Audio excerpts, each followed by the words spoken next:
Aqui disse ao irmão Tiago e a Elis que ia apresentar os meus livros, até para que quando você ganhar o livro, você sabe, puxa vida, tem tudo isso no livro que eu ganhei, tem tudo isso no livro que ganhou. E se você não ganhar o livro, você não fique triste, você terá a oportunidade de adquirir também, se assim você puder. Meus irmãos, o tema que eu falei agora há pouco foi sobre a importância de construirmos uma consciência cristã, uma mentalidade cristã. E tem gente que confunde uma mente cristã, uma cosmovisão cristã, uma mente cristã com uma mente cheia de versículo bíblico. Então tem gente que acha que é assim, uma mente cristã é uma mente cheia de questões religiosas.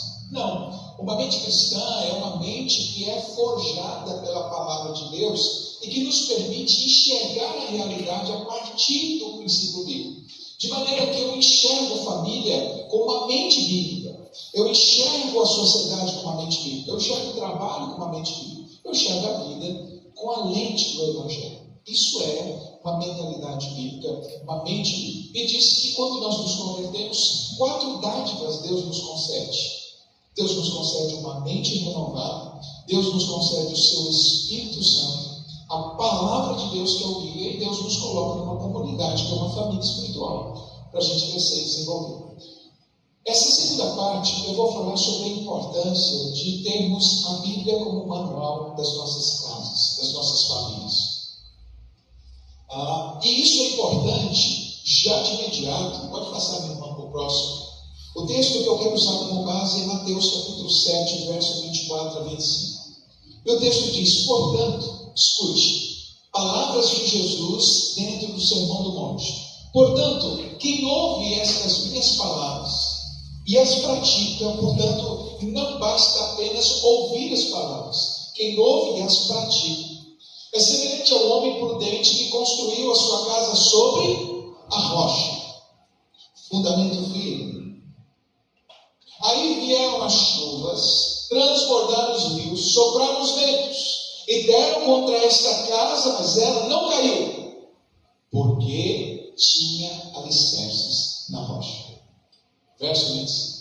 Pode passar o próximo. Mas quem ouve as minhas palavras, percebam que é o mesmo cenário. A palavra de Deus sendo pregada, uns vão ouvir e obedecer, outros vão apenas ouvir. E aí Jesus vai dizer: estes que apenas vão ouvir, deixar a palavra de Deus entrar por um ouvido e sair pelo outro, sem mudar a vida, esses são os que construíram sobre a areia. E aí vem, perceba, mesma situação. Vem a chuva, transborda os rios, sopra os ventos. Deram contra essa casa, mas ela não pôde resistir, porque ela está construída sobre areia. E ela caiu, e grande é a sua queda.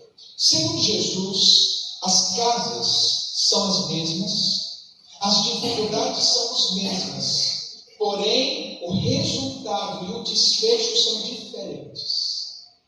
Isso significa que, na mentalidade de Jesus, as famílias e as casas, usando essa figura, se dividem em apenas 2 grupos. Não é entre famílias ricas e famílias pobres. Não é entre famílias importantes e famílias simples. Não é entre famílias de gente conhecida e famílias de gente completamente desconhecidas.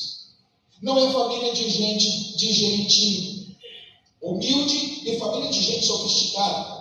Não é entre famílias de gente que tem cultura e famílias de gente que não tem cultura. Segundo Jesus, as famílias e as casas só se dividem em 2 grupos: aquelas que constroem sua família, sua casa sobre a rocha, e aquelas que constroem sua casa sobre a areia. Aquelas que vão experimentar as mesmas coisas, vão vir as tempestades, vão vir os rios, vão vir as dificuldades, mas o desfecho e o resultado será completamente diferente. Por que isso é importante? Pode passar para o próximo. Isso é importante porque quando a gente ouve a palavra de Deus, ela precisa produzir em nós 3 coisas: consciência, atitudes novas e mudanças. A palavra de Deus precisa, ao ser ouvida, precisa trazer para nós 3 coisas. Primeiro, consciência, porque você não pode mudar o que ignora, não pode mudar o que desconhece. Por isso que a primeira coisa que a palavra de Deus faz é nos trazer consciência. Consciência do que é certo, consciência do que é errado. Tiago, quando vai escrever sobre a palavra de Deus, usa a seguinte metáfora: quem ouve as palavras de Deus é semelhante a um homem que se vê no espelho. Já parou para pensar nessa expressão? Que quem ouve as palavras de Deus é semelhante a um homem que contempla a sua face no espelho. Ou seja, para que serve o espelho? O espelho não serve apenas para reproduzir a minha imagem. O espelho serve para mostrar em mim partes de mim que não sou capaz de enxergar. Você já percebeu, por exemplo, que do pescoço para baixo você é capaz de enxergar, mas do pescoço para cima você não é capaz de ver? O espelho é o instrumento que te ajuda a ver partes de você que você não é capaz de ver por si mesmo. Quando o Tiago fala que a palavra de Deus é o espelho, significa que ela revela coisas sobre nós que nós mesmos não somos capazes de perceber. Por isso é tão importante os testemunhos aqui no Casados para Sempre. Porque a gente entra em cursos como esse, em que são ministrados a palavra de Deus com uma ideia sobre nós. Mas esses cursos trazem para nós espelho. A palavra de Deus como espelho. E a gente começa a perceber que o cabelo está bagunçado, que existe caroço de feijão no dente, que a gente está com olheira, tudo isso através do espelho. Mas olha o alerta que Tiago faz. Quem ouve a palavra de Deus, quem lê a Bíblia, quem conhece a Escritura, é semelhante a um homem que olha no espelho. Mas quem ouve essa palavra e não pratica, é semelhante a um homem que olhou no espelho, mas voltou para trás e esqueceu do que viu. Então tem gente que a palavra de Deus revela que precisa ser mudado, mas não faz as mudanças. Porque veja, a consciência vem pela palavra, mas a consciência precisa gerar atitudes novas. Precisa gerar um comprometimento de corrigir o que precisa ser corrigido.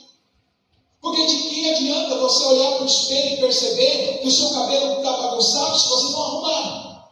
De que adianta perceber que você está com um caroço de feijão ou um caroço de arroz na barba e você viu no espelho, mas se você não tirar, você esquece. Você anda por todo lado com esse carocinho de arroz, né? Um grãozinho de arroz, um carocinho de feijão na barba. E as pessoas vão dizer: será que essa pessoa não tem espelho? Tem espelho, mas não fez as correções adequadas. Por isso, a palavra de Deus precisa produzir consciência, atitudes novas, porque só assim a gente vai experimentar mudança. Escute, a mudança não acontece pelo que você sabe, a mudança acontece pelo que você coloca em prática. Tem muita gente que acredita e que muitas vezes diz assim: de que adianta ir numa conferência, de que adianta ir num encontro de casais, de que adianta fazer um encontro desse? Por quê? Porque a gente fez e continua o mesmo, é óbvio. Porque não é o conhecimento que muda. Há tantas coisas que sabemos e que, a despeito do fato de sabermos, não muda a nossa vida. Quer ver um exemplo? Todos nós sabemos que precisamos nos alimentar melhor. Será que a gente faz isso? Todos nós sabemos que precisamos fazer atividade física. Será que todos nós estamos fazendo atividades físicas? Todos nós sabemos que precisamos dormir mais e dormir melhor e ter uma vida com menos estresse, mas será que estamos fazendo isso? Quantas coisas na nossa vida a gente sabe, mas a gente não faz. E porque não faz, a gente percebe os resultados. A saúde, o comprometimento, as doenças, as dificuldades.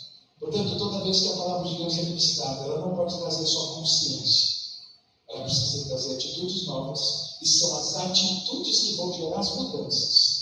E as mudanças que vão fazer a diferença. Quando se trata da família, há três dimensões. Há três dimensões que são retratadas na família. A relação marido-mulher, que é a base da família. A relação pais e filhos e a relação filhos e pais. E sabe o que é mais impressionante? É que a maioria das pessoas olham para a Bíblia e veem a Bíblia como um livro religioso.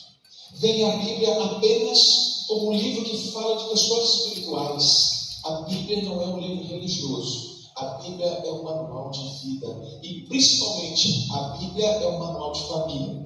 Deus instituiu a família, Deus criou a família, Deus é o idealizador da família, mas Deus também não só criou a família, Deus criou um manual para que as nossas famílias possam ser fortes, saudáveis e felizes. Amém? Deus criou esse manual. Por quê? Porque todas as vezes que a gente quer ser família fora do modelo estabelecido por Deus, a gente tem um problema.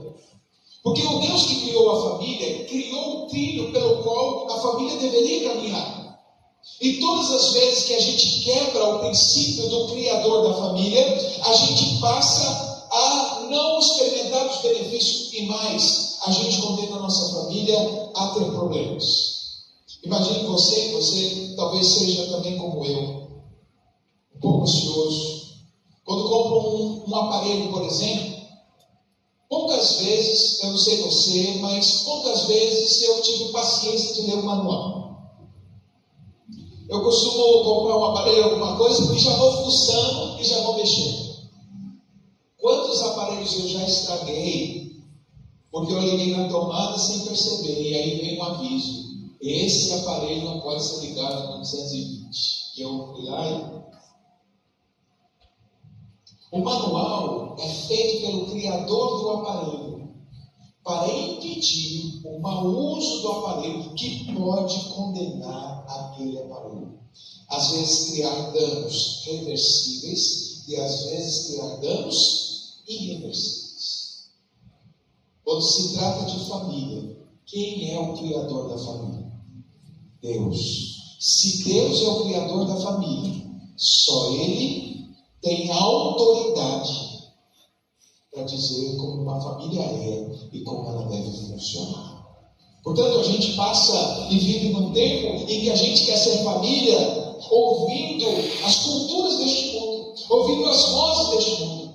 E talvez você diga assim: pastor, o senhor é contra a psicologia, a terapia? Não posso ser contra, eu sou especialista em terapia e neuropsicologia, sou especialista em todas essas coisas, dou aula disso, escrevo livros também com base nisso. Então não sou contra os saberes, porém eu aprendi uma coisa: todas essas ciências precisam se dobrar à autoridade da palavra de Deus. Então eu costumo dizer que antes de ser terapeuta, neuropsicólogo, especialista em relacionamentos, eu sou teólogo e sou servo do Senhor. Então a palavra de Deus para mim sempre foi, sempre será a maior autoridade. Então tudo aquilo que é ciência, no meu ver, aquilo que eu estudo, os cursos que fiz e os livros que leio, na maioria das vezes só confirmam verdades que já estavam na Escritura, mas que a gente não percebia. Portanto, a autoridade maior é a palavra de Deus. A palavra de Deus é quem diz para a gente como marido e mulher tem que ser, como pais e filhos devem conviver, e como filhos e pais devem então lidar. E aí, cada um dessas dimensões daria uma palestra. Eu poderia falar aqui horas sobre a relação marido e mulher, sobre a relação pais e filhos e pais. Então, como é uma conferência de família, eu pensei, eu vou trazer pelo menos uma pitada do que a Bíblia entende ser mais importante na relação marido e mulher, na relação pais e filhos e pais. Então eu separei essas três dimensões e separei duas palavras para cada uma dessas dimensões. Duas palavras para marido e mulher, duas palavras para pais e filhos e duas palavras da Bíblia para filhos e pais. O primeiro deles é como é que deve ser a relação marido e mulher. Então existem duas palavras que sintetizam, escute, sintetizam tudo o que é importante para uma relação marido e mulher. Essas duas palavras não foram tiradas da minha cabeça. Essas duas palavras foram ditas por Paulo, quando Paulo, terminando a sua palavra sobre família, em Efésios capítulo 5, verso 33, dá para a gente a chave do coração do marido e a chave do coração da esposa. Olha que interessante. Em um único versículo, eu que sou especialista em casamento, posso te garantir que neste versículo estão os dois pilares mais importantes de uma relação conjugal. Vamos descobrir quais são os pilares? Olha só, amor e honra. Olha o que diz o texto. Portanto, cada um de vocês ame a sua esposa. Deus chamando os maridos a amarem as suas esposas. E a esposa a amar como a si mesma. E a sua esposa trate o marido com respeito. Portanto, duas palavras aparecem aqui: amor e respeito. Amor é o que o marido precisa demonstrar para a esposa, e respeito é o que a esposa precisa demonstrar para o marido. Mas você já parou para perceber por que Deus não diz para a esposa amar o marido? E não diz para o marido a respeitar a esposa? Porque olha que coisa interessante. O respeito está impregnado no universo masculino. Então o grande desafio do homem não é respeitar. O grande desafio do homem é amar. Mas o amor já está impregnado no universo da natureza feminina. O grande desafio da mulher não é amar, é respeitar. Portanto, o que Paulo está dizendo aqui é que nós precisamos desenvolver aquilo que naturalmente temos desafios. Uma mulher naturalmente tem dificuldade de respeitar, e um homem naturalmente tem dificuldade de expressar amor. Ele é cego, ele é duro, ele é ignorante, ele é fechado no mundo dele. E as mulheres amam demais. Na minha experiência, creio que na experiência da maioria dos pastores que estão aqui, raramente uma mulher chega no gabinete e diz assim: pastor, ele me ama, mas não me respeita. Dificilmente eu escuto essa expressão. Eu sempre escuto das mulheres o seguinte: olha, ele até me respeita, ele não é de ficar com outros, só que eu não me sinto amada. E eu dificilmente escuto um homem entrar no gabinete e dizer: pastor, minha esposa me respeita, ela só não me ama. Não, ele diz assim: eu não tenho dúvida, pastor, que ela me ama, o problema é que ela não me respeita. Percebe? Portanto, o que está aqui não é simplesmente duas palavras jogadas ao vento. Paulo não escreveu essas duas palavras porque ele, Paulo, era especialista em relacionamento, até porque você sabe que ele provavelmente era casado e por causa do ministério não deu continuidade ao casamento, ou porque a esposa o abandonou, ou porque aconteceu alguma coisa que nós não sabemos. Mas nós sabemos o seguinte: Paulo não escreve isso inspirado na sua própria história. Paulo escreve isso inspirado pelo Espírito do Senhor. Se existe alguém que sabe como um casamento deve funcionar, é Deus, porque Ele que fez. Agora escute só. O que isso significa na prática? Que o homem precisa aprender a decodificar o seu relacionamento, o amor para sua esposa. Suas palavras, suas atitudes precisam comunicar amor. Palavras e atitudes das mulheres precisam comunicar respeito e honra. Vamos começar então com essa expressão: honrar o marido. Depois eu falo do marido que tem que amar a esposa. Honrar o marido. Para o marido, para o homem, três coisas formam um pilar de uma mulher que o honra. Três coisas. Primeira coisa, só as mulheres. Primeiro item que descreve, que mostra que você honra o seu marido. Submeta-se à sua liderança. Deixa eu perguntar aqui, vocês ouviram os homens? Ouviram as palavras? Então vamos pegar de novo. Só as mulheres, o primeiro elemento, o primeiro item que descreve que você honra seu marido é submeta-se à sua liderança. Vamos falar mais uma vez, só para tirar. Submeta-se à sua liderança. Talvez você diga assim: pastor, o senhor não conhece? O senhor conhece o meu marido?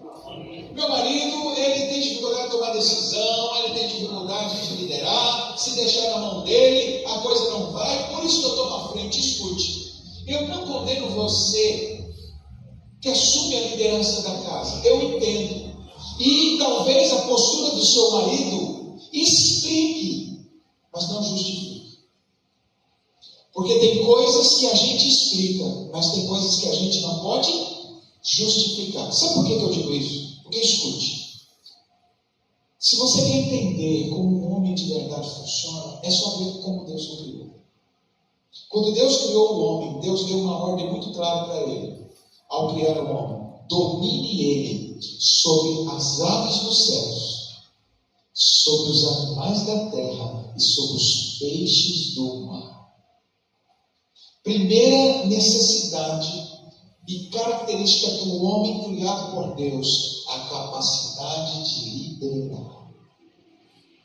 Portanto, todos os homens que querem viver em plenitude o que Deus chamou para fazer é a sua capacidade de dirigir a sua família. Essa responsabilidade é sua.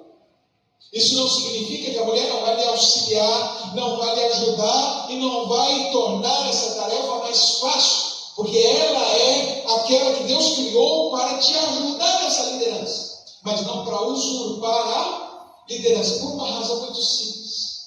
Nenhuma mulher mantém a sua admiração com o homem que ela domina.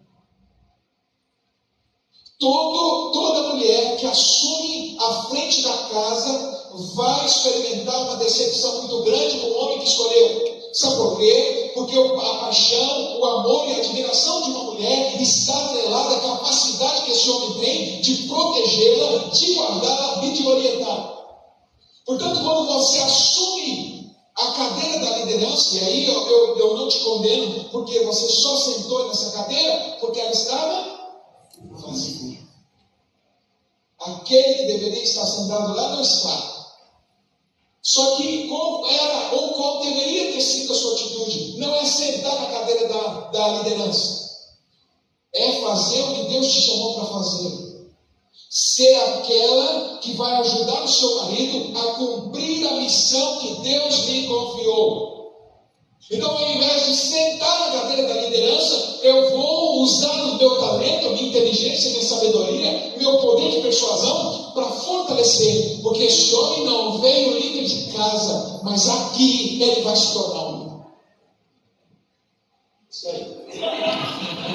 Aqui a mãe não criou para ser um líder, mas eu vou forjar um líder, porque essa é a minha missão. Eu sou auxiliadora. O que é auxiliadora? Não é alguém que ajuda, não. Auxiliadora é aquela que vai estar junto com ele como um copiloto para que a missão seja cumprida. Primeira coisa que Deus estabeleceu: o homem como líder. A mulher que não respeita o homem na liderança não está cumprindo o seu chamado. Automaticamente não vai perder a admiração por esse homem, e esse homem vai perder o amor por você.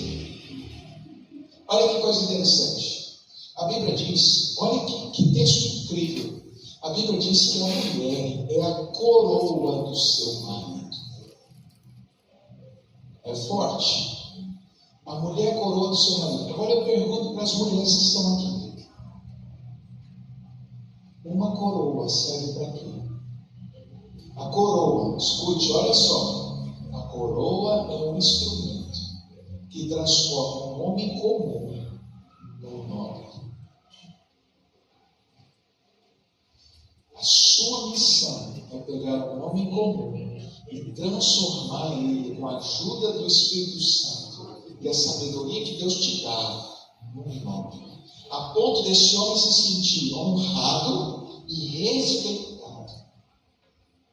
Olha o que diz Provérbios 31. A mulher trabalha, a mulher faz um monte de coisa, mas diz o texto: seu marido é honrado na cidade por causa dela.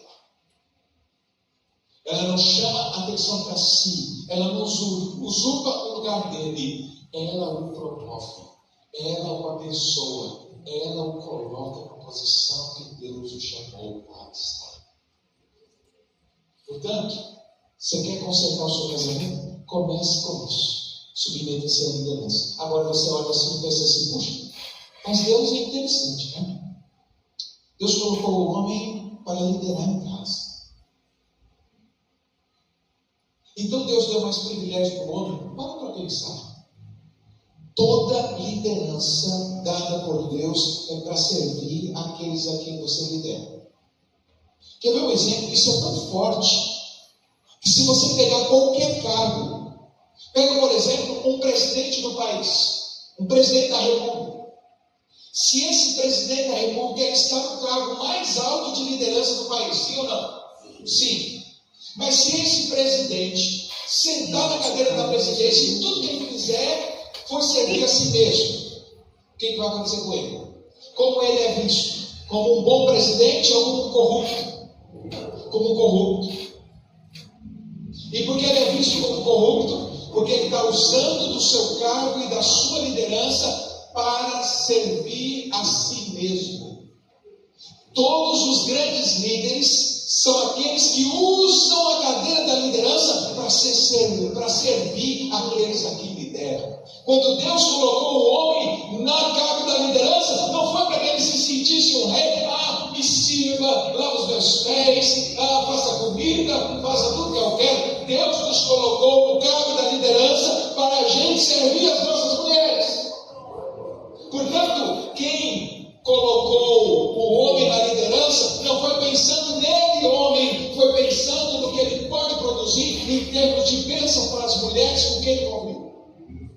Agora escute, nosso conceito de liderança é o homem sobre a mulher, não é isso?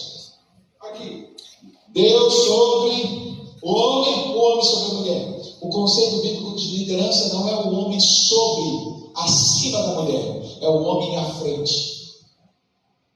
O líder não é aquele que está acima, é aquele que está à frente. Porque do ponto de vista bíblico, ninguém é maior do que ninguém. Eu não estou acima da minha esposa, porque diante de Deus ela tem tanto valor quanto eu. Mas eu estou à frente, sabe por quê? Porque se alguém tentar fazer qualquer coisa com ela, primeiro vai ter que passar. Então eu estou à frente porque sou mais importante, porque nós estamos no mesmo nível.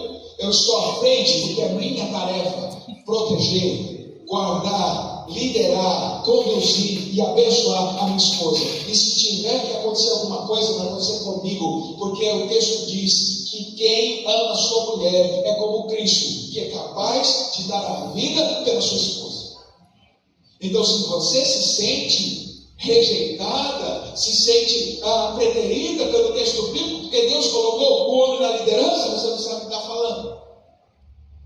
Porque nenhuma parte do texto bíblico fala que a mulher deve morrer pelo marido, mas diz que o marido, se preciso for, dá a vida pela sua. De quem é a tarefa mais difícil? A que se submete ou a que tem que dar a vida? Portanto, primeira tarefa, Deus fez o homem para liderar. Então, quando ele não está nessa posição, ele está fora do que Deus estabeleceu. Talvez você diga assim, pastor, mas é só uma questão de dar a palavra final, não é só isso. Os estudos mais recentes, eu trabalho esse capítulo especialmente no livro, quando eu falo da parceria e falo dos papéis. Mas olha que coisa interessante. Há uma pesquisa feita por John Gray no livro Muita Lei de Marte e Vênus, onde ele diz que biologicamente somos estruturados a partir dos nossos papéis. Olha isso, gente. Ele diz que quando um homem, escute isso, quando um homem exerce o papel masculino, ele produz hormônios masculinos. Quando uma mulher exerce o papel masculino, ela deixa de produzir hormônios femininos e passa a produzir hormônios masculinos. Sabe o que isso significa? Que quando você inverte os papéis dentro de casa, as mulheres ficam mais masculinizadas e os homens afeminados. Isso significa que em casa é ela que grita e é o homem que chora. Por que está falando assim comigo?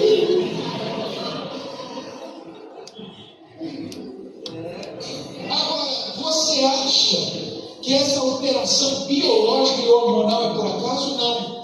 Porque quando a gente foge do que Deus estabeleceu, toda a nossa estrutura, inclusive biológica, foi construída para obedecer às leis que Ele estabeleceu. E cada vez que eu tento fazer do meu jeito, eu condeno aquilo que foi criado por Deus para estabelecer, eu condeno a morte. Se você tirar um peixe da água, porque você acha que lá não é o lugar dele e colocar na terra, o que vai acontecer com o peixe? Porque quando Deus criou o peixe, Deus criou o peixe, a sua estrutura, a sua biologia, a sua vida ligada ao lugar onde está, a posição de estar. Você mexe na posição, você condena a morte. Quando você tira o homem do lugar que Deus estabeleceu, você mata a sua masculinidade e a sua liderança e o projeto que Deus tem no seu. Percebe que é muito mais sério do que a gente está acostumado a ver? 2. Valorize o seu trabalho. Quantas mulheres reclamam da relação que o homem tem com o trabalho? Escute, a relação que o homem tem com o trabalho é diferente da relação que a mulher tem com o trabalho. Uma mulher trabalha para ter coisas. Então, quando a mulher perde o emprego, ela não tem uma crise de identidade, ela tem uma crise de incapacidade de compra. Ela diz assim: agora eu não tenho dinheiro para comprar as coisas. Então, a crise de uma mulher que perde o emprego é: eu perdi meu poder de compra. Mas quando o homem perde o emprego, não é só uma questão de não posso pagar a conta, é a questão de eu não sirvo para nada. Eu sou inútil, eu não sirvo para nada, e muitos homens entram em depressão, muitos homens começam a tomar remédio, precisam de atendimento psicológico, tudo porque perdeu o emprego. Porque para o homem, emprego tem a ver com a sua identidade de provedor. Então, muito da nossa característica, muito da nossa vitalidade tem a ver com o emprego. Então a mulher fica reclamando do emprego sem perceber que Deus, quando colocou o homem no jardim, colocou ele para liderar, mas diz que ele também deveria cultivar o jardim. Trabalho faz parte da natureza do homem. Portanto, entender a relação do homem com o trabalho, não estou dizendo que o homem, então está isso. Então vamos justificar, depois de viver com o trabalho, não. Mas eu preciso entender que a relação que o homem tem com o trabalho é muito importante. Pastor, o senhor é contra a mulher que trabalha? Não, eu sou contra a homem. Porque para a mulher vai trabalhar por opção, mas o homem precisa trabalhar por dever. A mulher pode escolher trabalhar ou não, mas o homem é chamado por Deus para trabalhar. Você pode estar desempregado, isso não desqualifica. Porque há uma diferença: estar desempregado e ser preguiçoso, encostado. Se você trabalha, então cuide da casa. Está funcionando bem? Tá, pastor, está funcionando, tá, beleza. O problema é que Deus não estabeleceu isso. Não se trata de quem ganha mais. Se trata de que o trabalho faz parte da vida do homem. A mulher não pode trabalhar, mas o homem deve. Relação de trabalho. E terceiro, cuide das suas necessidades físicas. Deus criou o homem para 3 coisas: domine, cultive e multiplique. Vou repetir. Deus criou o homem para dominar, cultivar e... Agora eu te pergunto, se Deus criou o homem para cultivar, para multiplicar, como é que a gente multiplica? Está orando. Não é a cegonha que chega e bate lá. Então eu trouxe aqui um filho. Sabe o que isso quer dizer? Que o homem que Deus construiu, ou que Deus instituiu, ele é um homem que tem 3 características muito claras. Ele tem a sede da liderança, ele tem o trabalho como identidade, e ele é um homem que tem necessidades sexuais. Então, muitas vezes, eu esqueço de que traduzir honrar o marido é se submeter à sua liderança, entender a sua relação de trabalho, mas também é se esforçar para satisfazer. Porque a maior parte das vezes a gente se esquece e fica reclamando: Deus, por que esse homem fica o tempo todo me procurando? Porque esse homem é assim, parece que tem um espírito de prostituição nele. Tem alguma coisa errada com ele. Aí eu te pergunto: irmão, é errado se esse homem não te procurasse. Aí sim você deveria falar assim: meu veio com defeito. Tem alguma coisa errada com esse homem. Porque o homem que Deus criou, ele lidera, ele trabalha, mas ele tem necessidades. E é óbvio que isso vai oscilar durante o tempo. depende de saúde, depende de idade, etc. Mas o desejo sexual masculino não foi o Satanás que colocou, foi Deus que deu. É parte do homem que Deus constituiu. Portanto, se o seu homem, escute, se o seu homem quer liderar, se o seu homem trabalha e ele te procura, ele está dentro do projeto de Deus. Deus deu o ele para isso. Agora, necessidades. Às vezes, o que a mulher diz? Olha que interessante. Homens e mulheres são constituídos de duas portas. Duas portas. E essas portas têm posições diferentes em homens e mulheres. Para você acessar a porta emocional de um homem, primeiro vem a porta física. O homem é composto de físico e emocional. Pastor, e as mulheres? As mulheres têm as portas invertidas. Para você acessar o físico de uma mulher, você tem que primeiro passar pela porta emocional. E aqui que está o problema. Porque enquanto o homem não se sentir satisfeito fisicamente, ele não acessa as emoções. E enquanto a mulher não se sentir satisfeita emocionalmente, ela não libera o físico. E aí fica aquele negócio: se você não me tratar melhor, eu não vai ter nada. E aí o homem diz: como é que eu vou te tratar melhor se eu estou com uma raiva danada de você, porque eu estou aqui desse jeito? Aí entra o conflito. Só que aí entra uma coisa importante. Olha o que a Bíblia diz. A Bíblia sempre resolve nossos conflitos. A Bíblia sempre resolve nossos problemas. O problema é que a gente faz do nosso jeito, faz do jeito bíblico. Olha o que a Bíblia diz. Mateus capítulo 7, verso 12. O que você quer que o outro faça, faça você primeiro, porque esta é a lei. Aí enquanto ficam os dois, cada um querendo satisfazer a sua parte, sem olhar para o outro, o casamento fica travado. A gente entra num ciclo chamado ciclo insano. Eu não consigo honrá-lo porque ele não me ama. Então o homem diz: como é que eu vou amar uma mulher que não me honra? Que não está nem aí para as minhas necessidades. E aí a mulher vai dizer: mas como é que eu vou suprir a necessidade dele se ele não me ama? Ele não me demonstra nenhum tipo de carinho, parece que eu só sirvo para isso.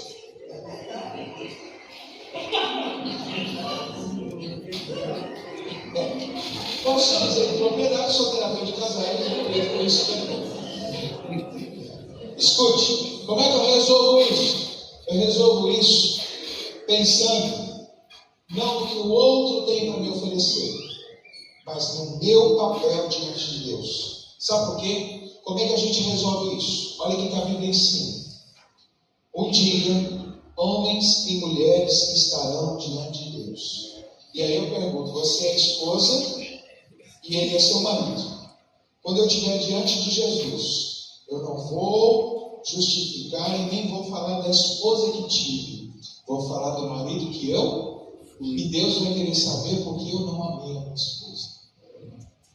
Mas quando você que é esposa estiver diante do Senhor, você não vai falar do marido que você teve, você vai falar da esposa que você foi. E Ele não vai perguntar para você se você amou o marido. Ele vai perguntar para você: minha filha, você obedeceu a palavra, você amou seu marido?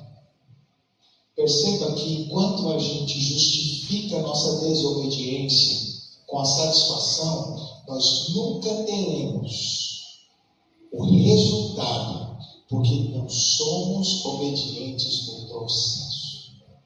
Quem semeia honra, colhe amor, e quem semeia amor, colhe honra.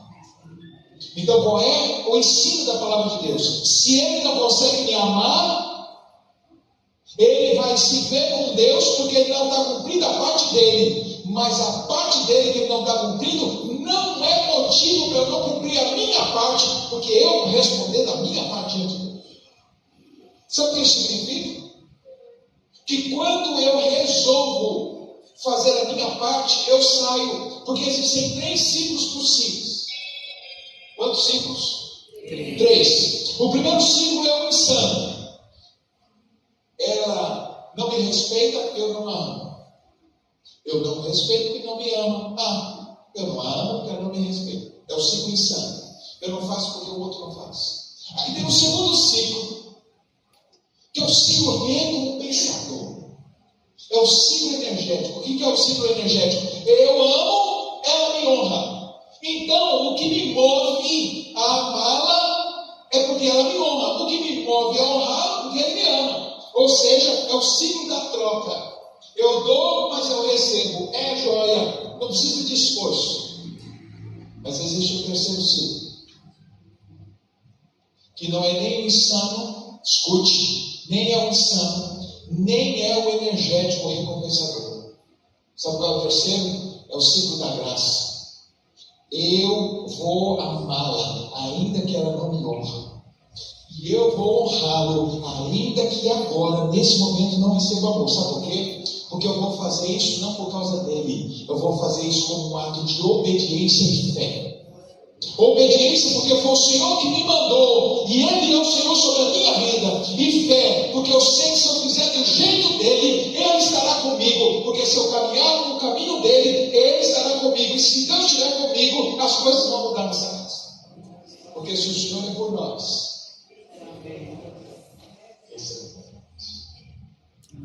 então nós saímos.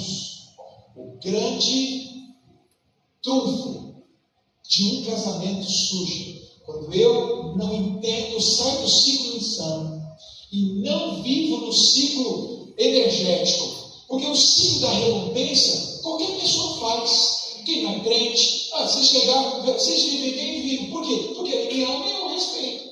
Qualquer pessoa precisa ter o Espírito Santo, não precisa ser convertido, não precisa ter domínio próprio, vencer a carne, não precisa de nada disso. Por quê? Porque qualquer pessoa vive no ciclo energético. Agora, qual é a nossa diferença?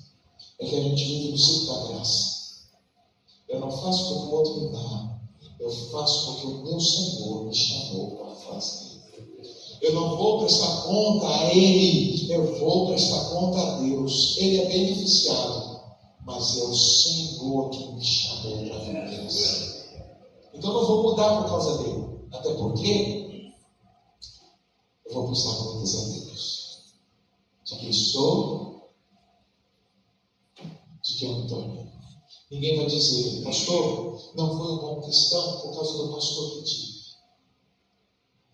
Aí Deus vai dizer assim, deixa que com o pastor a gente conversa de você. A Bíblia diz, cada um de nós prestará conta de si mesmo a Deus. No tempo da ceia, qual que é a palavra que a gente tem de Paulo? Examine-se, pois o homem não é examinar o outro.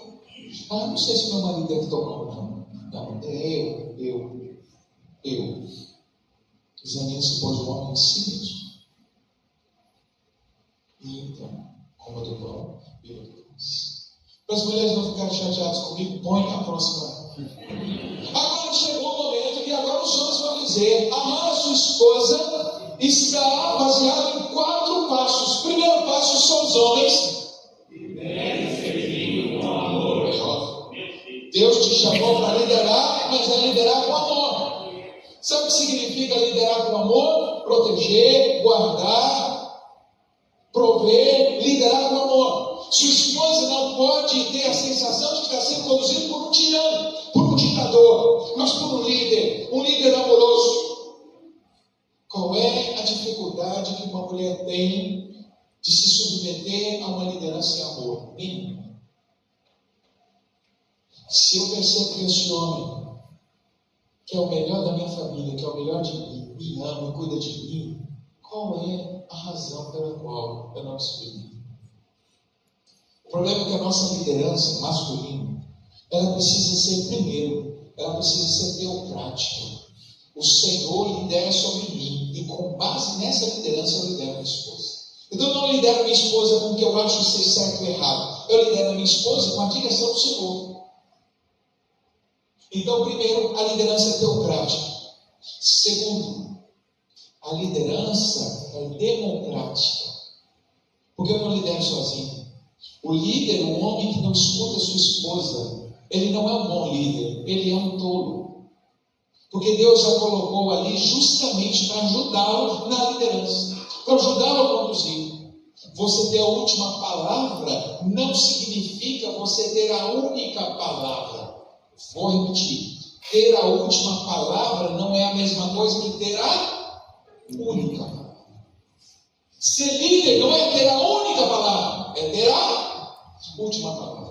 A gente conversa, coloca as coisas sobre a mesa e a gente chega à conclusão. E aí, diante do fato, depois de ouvir a minha esposa, eu falo, então, baseado nisso, nós vamos fazer assim. O líder tem a última palavra, não a única palavra. Liderar em amor é isso. Liderar em amor é servir. Jesus disse: vocês falam que eu sou mestre e senhor, e vocês têm razão, porque eu sou. E depois que ele disse isso, diz o texto, ele tirou a capa, colocou um avental sobre a cintura e começou a lavar os pés dos seus discípulos. Sabe o que ele quis dizer? O fato de eu ser grande, o fato de eu liderar e o fato de eu estar à frente de vocês não é apenas para que vocês se curvem e se submetam. Eu estou à frente para servir. E diz o texto, Marcos 10, 42, Filho do homem não veio para ser servido, mas para servir e dar a vida em favor dos seus amigos. Liderar é servir. Não é sentar e dizer, eu quero uma massagem. É chegar com a bacia e servir. Porque o último degrau da liderança não é o trono, é a bacia com água para lavar os pés das pessoas. O líder, que é líder, não é aquele que se senta para ser servido, é aquele que arregaça as mangas para servir. Se você aprendeu com Jesus, você não é o que recebe passagens apenas. Você é o primeiro a fazer as passagens. Se a gente quer ser casal à moda de Deus, a gente vai enfrentar um problema com a cultura, porque não é isso que a cultura ensina. A mulher tem que servir, tem que ser submissa, um capacho, a mulher tem que servir o marido, a mulher tem que fazer as coisas. Não é isso. A Bíblia diz que nós temos que servir uns aos outros. O cargo de liderança não tira de mim a responsabilidade de preciso servir Deus. 2. Amar a esposa significa só os homens transmita segurança. A maior necessidade de uma mulher não são sapatos. Olha que coisa interessante. Não são bolsas, nem roupas. A maior necessidade de uma mulher é se sentir segura. Segura do amor do marido, segura da fidelidade do marido, segura da provisão do marido. Maior necessidade da sua esposa é se sentir segura. Eu sei que ele me protege, eu sei que ele me respeita, mesmo quando eu não estou bem. E sei que ele vai se desdobrar para prover, para ir atrás dos buscantes da casa. Meu marido é que me traz segurança. Pastor, mas é o Senhor que traz segurança. O marido representa o Senhor dentro de casa. Ele não substitui, escute, nós não substituímos o Senhor, nós representamos o Senhor dentro de casa. Sabe por que a gente não substitui o Senhor? Porque a Bíblia diz, João capítulo 15, verso 3, sem mim nada podeis fazer. Eu não substituo o Senhor, eu represento o Senhor dentro de casa. Amém. 3. Amar a esposa é criar conexão e intimidade. Mulher tem necessidade de conexão e intimidade. Conexão e intimidade significa que mulher tem necessidade de conversar, de abrir o coração, de falar da vida, de falar das coisas. E veja, homens e mulheres se comunicam com objetivos diferentes. Homem Homens se comunicam para resolver problemas. Mulheres se comunicam para criar conexão, para desabafar. Quer ver um exemplo? Se ela chega do trabalho e ela tem um problema no trabalho, escute aqui que isso é uma dica para os homens. Se sua esposa chega estressada do trabalho e ela quer conversar, ela diz assim, ela começa a conversa: meu trabalho está muito difícil, meu amor. Muitas dificuldades lá, entrou um chefe novo, sabe, o trabalho, está desorganizado no escritório. A primeira coisa que vem na cabeça do homem para dizer é: larga esse emprego. Eu te sustento. Agora eu pergunto para as mulheres que estão aqui: ele deu uma solução, sim ou não? Sim, ele deu uma solução. Mas ele entendeu por que você estava. Você vai se sentir compreendida, amada, acolhida? Não. Escute aqui, homens. Se um homem chegar para você e reclamar do trabalho, o que ele quer? Um direcionamento. Se a mulher reclamar do trabalho, o que ela quer? Colo.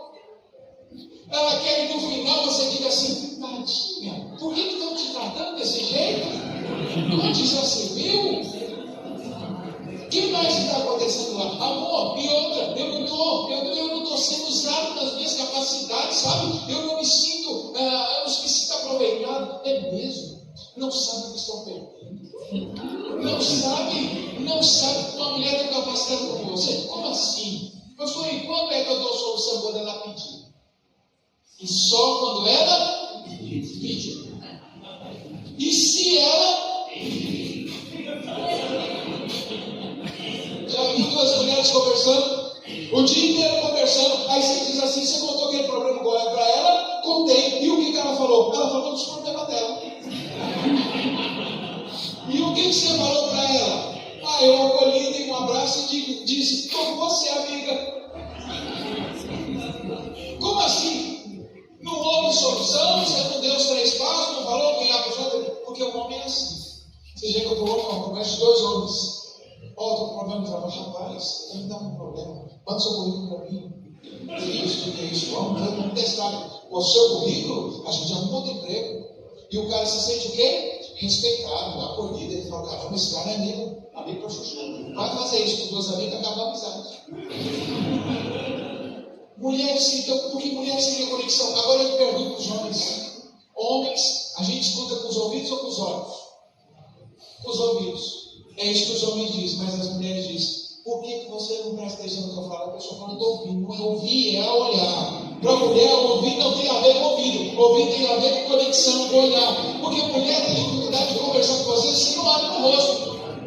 Eu fiz um teste com a minha esposa. Cheguei em casa, ela estava cheia de coisa para conversar. Peguei ela e coloquei ela no meu colo, mas eu coloquei ela no meu colo, olhando para a parede e eu atrás dela. Ela conseguiu conversar. Porque para uma mulher conversar, ela precisa olhar nos olhos. Por isso que amar significa criar conexão, olhar nos olhos. Quanto tempo faz? Fica no celular? Não pode. Por quê? Porque está no celular. Mas eu estou escutando. Ouvir é mais do que simplesmente um ato biológico e físico. Ouvir é prestar atenção. Até porque, escute, os homens que estão aqui, a maior parte da comunicação é não verbal. 7% da comunicação tem a ver com palavras. 93% tem a ver com gestos, expressões, tom de voz, e tudo isso você perde, porque você não ouve. Sua esposa falou, mas com que semblante? O que ela carregava nos olhos?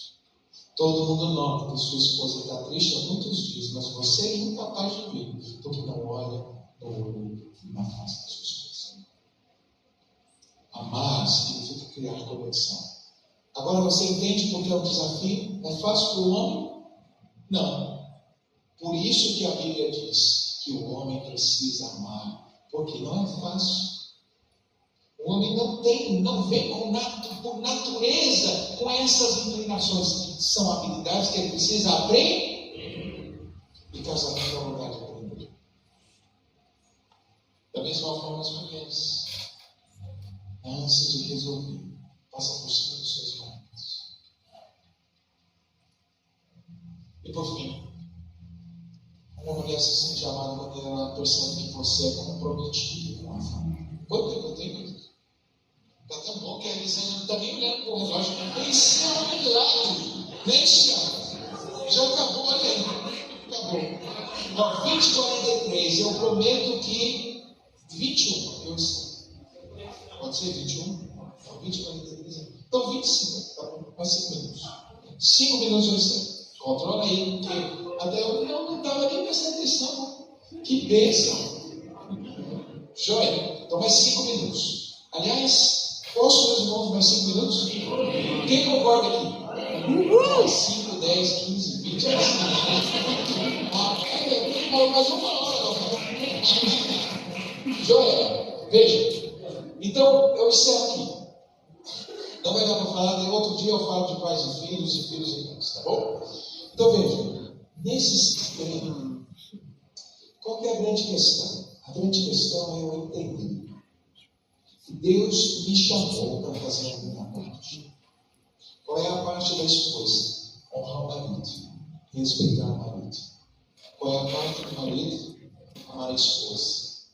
Amar é expressar atenção, segurança, liderar com amor, é ser uma pessoa comprometida com a família. Aqui, uma coisa importante que foi dita: a missão do marido não é só prover a família de recursos. Porque tem muitos pais que dizem: o que essa mulher quer mais de mim? Eu já pago as contas, eu já pago os boletos, eu comprei as coisas, eu pago o uniforme da escola, eu ponho alimento dentro de casa, eu pago as coisas. O que mais ela quer?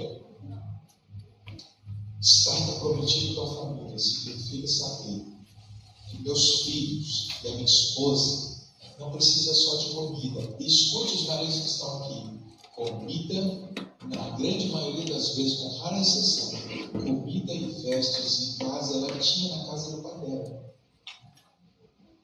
Se tudo que você tem para oferecer para sua esposa é comida e uma casa, saiba que isso ela já tinha. Ela não casou com você só para ter comida e casa.